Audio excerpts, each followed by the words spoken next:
చిన్నప్పుడే ఆంటీ, అంతలో సుధాకర్ అంకుల్. ఒక్కడే అయిపోయాడు. జరగకూడనివన్నీ వాన్ లైఫ్లోనే జరిగాయి. నాతో నేనే, నా కోసం నేనే అన్నట్టు తెలియకుండానే సెల్ఫిష్ అయిపోయాడు. ఏం చేస్తుంటావు నువ్వు? Theatre artist. 10 సినిమాల్లో సగం క్యారెక్టర్ ఇచ్చారా? ఫస్ట్ సినిమా సూపర్ హిట్ అయింది, నాకు తప్ప ఇంకేం అవ్వట్లేదు సార్. ఢిల్లీ కళారంగ మహోత్సవ్ పేరున్నావా? నేషనల్ రేంజ్ ఈవెంట్ అది. అంతకంటే అవకాశమా? అక్కడ నేను షో చేస్తున్నా. ఈ షో చేస్తే నీ రేంజే పెరిగిపోతుంది. ఒక 6 లక్షలు రెడీ చేసుకో సార్. మా ఊరు వదిలిపెట్టి నేను 50 సంవత్సరాలైంది. అక్కడ నాకు 6 acres ల్యాండ్ ఉంది. చాలా కాస్ట్లీ ల్యాండ్. ఇదంతా నాకు ఎందుకు చెప్తున్నావు? ఆ ల్యాండ్ నీకు ఇస్తా అంటున్నారా? డాక్యుమెంట్స్. ఓహో, దానికి కొన్ని స్టెప్స్ ఉన్నాయమ్మా.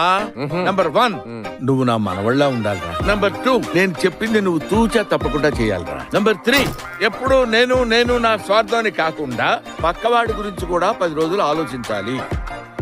నేను మరీ అంత ఎదవలా కనపడుతున్నానా? అంటే ఓ మాదిరి కూడా కనపడలేదా? ఇది ఇల్లా ఇంత భయంకరంగా ఉంది? తాతగారు, ఆ ల్యాండ్ అద్భుతంగా ఉంది.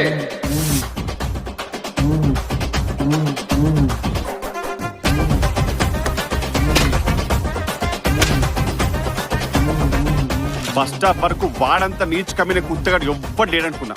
Thank you. ఇంటర్వ్యూలో వచ్చాక తెలిసింది, పోతా 10 నంబరి, తాత 100 నంబరిని.